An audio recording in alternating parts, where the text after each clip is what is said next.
Yemen ജയിലിൽ കഴിയുന്ന നിമിഷപ്രിയയുടെ വധശിക്ഷ ജൂലൈ 16 നടപ്പിലാക്കുമെന്നാണ് പറയുന്നത്. ഇവിടെ ഒരുപാടൊക്കെ ശ്രമങ്ങളൊക്കെ നടന്നതാണ്. നിമിഷപ്രിയയെ മോചിപ്പിക്കാനായിട്ടും ഈ പറയുന്ന ബ്ലഡ് മണി കൊടുത്തിട്ടൊക്കെ തിരിച്ചു കൊണ്ടുവരാനൊക്കെ ശ്രമിച്ചു. പക്ഷേ ആ ശ്രമങ്ങളൊക്കെ പരാജയപ്പെട്ടു. നമുക്കറിയാം, സൗദി ജയിലിൽ കഴിയുന്ന ഇന്ത്യൻ പൗരൻ്റെ കാര്യമൊക്കെ അറിയാം. അദ്ദേഹത്തെ രക്ഷിക്കാനുള്ള ഏതാണ്ട് എല്ലാ കാര്യങ്ങളുമൊക്കെ ആയിരിക്കുകയാണ്. അദ്ദേഹം വൈകാതെ മോചിതനാകുമെന്ന് നമുക്ക് പ്രതീക്ഷിക്കാം. പക്ഷേ ഇപ്പോൾ നിമിഷപ്രിയയുടെ കാര്യത്തിലാണ് ഒരു ആശങ്ക ഇപ്പോഴും ദുഃഖകരമായ ഒരു കാര്യം നിലനിൽക്കുന്നത്. ഇപ്പോൾ 16 എന്ന് പറയുമ്പോൾ ഇന്ന് തന്നെ ഒമ്പതായി. ഇനിയിപ്പോൾ കഷ്ടിച്ച് 6-7 ദിവസം മാത്രമാണ്. അപ്പോൾ വല്ലാത്ത ദുഃഖമാണ് ഈ വാർത്ത കാണുമ്പോൾ വരുന്നത്. ഇനി ഒന്നും ചെയ്യാൻ കഴിയില്ലായിരിക്കും അല്ലേ? തീർച്ചയായിട്ടും ഒരു വല്ലാത്ത ദുഃഖം തന്നെയാണ് എപ്പോഴും ഉണ്ടാകുന്നത്. കാരണം ഉമ്മൻചാണ്ടി അവിടെ അത്യാസന്ന നിലയിൽ കിടക്കുന്ന സമയത്തും അദ്ദേഹത്തെ കണ്ടപ്പോൾ, വി മുരളീധരൻ കണ്ടപ്പോൾ അദ്ദേഹം ആദ്യം ചോദിച്ചത്, അന്ന് വി മുരളീധരൻ കേന്ദ്രമന്ത്രിയായിരുന്നു, നിമിഷപ്രിയയുടെ മോചനം എങ്ങനെ സാധ്യമാകുമെന്നുള്ളതാണ്. ഇനിയിപ്പോൾ ഈ സുരേഷ് ഗോപിയൊക്കെ ഇക്കാര്യത്തിൽ എന്ത് തീരുമാനമെടുക്കും എന്നതൊക്കെ ആശ്രയിച്ചിരിക്കും. അതുമാത്രമല്ല, ഈ വധശിക്ഷ ഇപ്പോൾ 16 പൂർത്തിയാക്കുമെന്നാണ് പറയുന്നത്. സംബന്ധിച്ച് പബ്ലിക് പ്രോസിക്യൂട്ടർ ഒപ്പുവെച്ച ഉത്തരവ് ജയിലധികൃതർക്ക് കൈമാറിയിട്ടുണ്ട്. 2017 മുതൽ ജയിലിൽ കഴിയുന്ന നിമിഷപ്രിയയുടെ മോചനത്തിന് ദയാധനമായി 8.57 കോടി രൂപയാണ് യമൻ പൗരൻ്റെ കുടുംബം ആവശ്യപ്പെട്ടത്.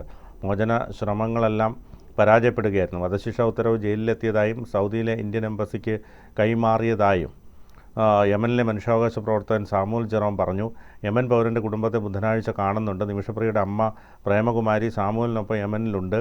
പാലക്കാട് കൊല്ലങ്കോട് തേക്കിൻചിറ സ്വദേശിയാണ് നിമിഷപ്രിയ.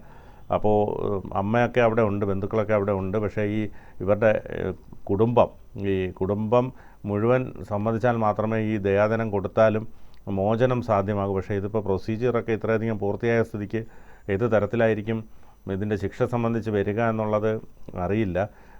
ഏതായാലും നിയമവിദഗ്ധരുമായി കൂടിയാലോചിച്ചാലേ അത് സംബന്ധിച്ചുള്ള കാര്യങ്ങളൊക്കെ അറിയാൻ പറ്റൂ. കാരണം ഇന്ത്യൻ നിയമമൊന്നും അല്ലല്ലോ അവിടെ.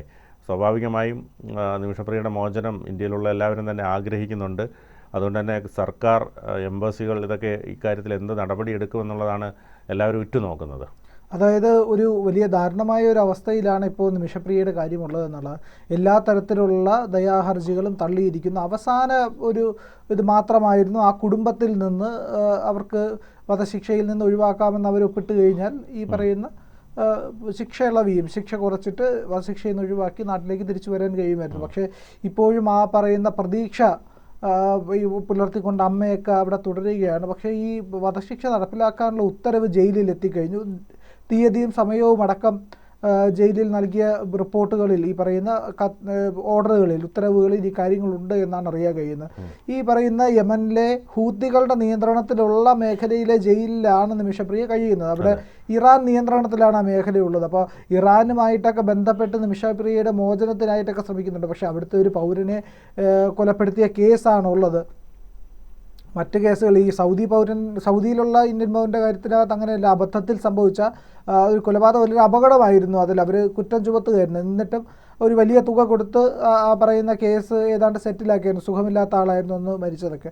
പക്ഷേ ഈ നിമിഷപ്രിയയുടെ കാര്യത്തിനകത്ത് അങ്ങനെയല്ല. അവരെ ആക്രമിക്കാൻ ശ്രമിച്ചപ്പോൾ പ്രാണരക്ഷാർത്ഥം തിരിച്ചാക്രമിച്ച അയാൾ കൊല്ലപ്പെടുകയായിരുന്നു. അങ്ങനെയുള്ള ഒരു കേസാണ്. അപ്പോൾ കൊലപാതക കുറ്റം ചുമത്തിയിരിക്കുന്നു എന്നുള്ളതാണ്. ഇപ്പോൾ ഈ പറയുന്ന അവിടെ ഈ രക്ഷാർത്ഥമാണെങ്കിൽ കൊലപ്പെടുത്തി കഴിഞ്ഞാൽ ഇന്ത്യയിലെ പോലുള്ള നിയമങ്ങളല്ല ഉള്ളത്. അവിടെ കർശനമായിട്ടുള്ളത് മറ്റ് വ്യവസ്ഥകളുമൊക്കെ അവിടുത്തെ കുറ്റവിമുക്തമാക്കുന്നതിന് തന്നെ ഈ സാക്ഷി മൊഴികളൊക്കെ തന്നെ വളരെ വ്യത്യസ്തമാണ്. ഇവിടുത്തെ പോലെയല്ല.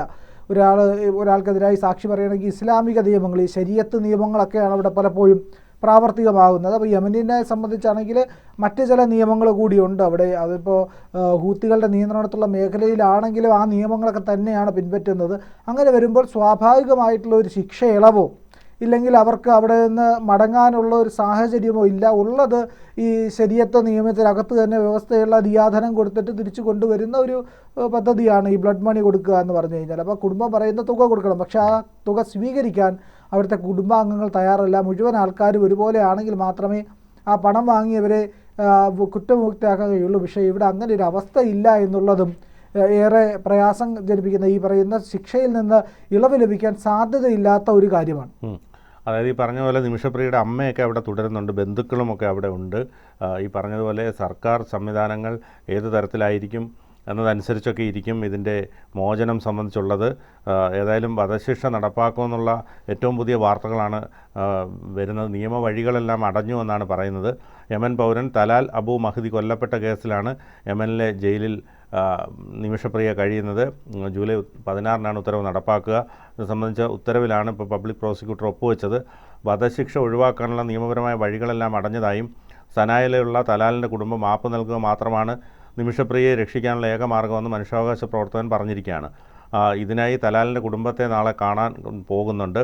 വധശിക്ഷയ്ക്കുള്ള ഉത്തരവ് ജയിലിലെത്തി. ഇക്കാര്യം നിമിഷപ്രിയയും യമനിലെ ഇന്ത്യൻ എംബസിയും അറിയിച്ചിട്ടുണ്ട്. തലാലിൻ്റെ കുടുംബത്തിന് 8.57 കോടി രൂപ ദയാധനമായി നൽകാമെന്ന് അറിയിച്ചിരുന്നു. കുടുംബവുമായി നടക്കുന്ന ചർച്ചയിൽ നിമിഷപ്രിയയ്ക്ക് മാപ്പ് നൽകാൻ തലാലിൻ്റെ കുടുംബം തയ്യാറായാൽ മാത്രമേ മോചനത്തിന് വഴിയൊരുങ്ങൂ. യമനിൽ ഹൂതികളുടെ നിയന്ത്രണത്തിലുള്ള സനായിലാണ് നിമിഷപ്രിയ കഴിയുന്നത്.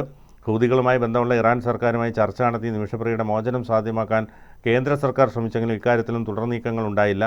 യമനുമായി ഇക്കാര്യത്തിൽ ചർച്ചകൾ നടക്കുന്നുണ്ടെന്ന് ഇറാൻ വിദേശകാര്യമന്ത്രി സെയ്ദ് അബ്ബാസ് ഇന്ത്യയെ അറിയിച്ചിരുന്നു. എന്നാൽ ഈ ചർച്ചയ്ക്ക് എന്ത് സംഭവിച്ചു എന്നത് സംബന്ധിച്ച് ഇതുവരെ വ്യക്തത വന്നിട്ടില്ല. നിമിഷപ്രിയയുടെ അമ്മ പ്രേമകുമാരി ഇപ്പോഴും യമനിൽ തന്നെ തുടരുകയാണ്.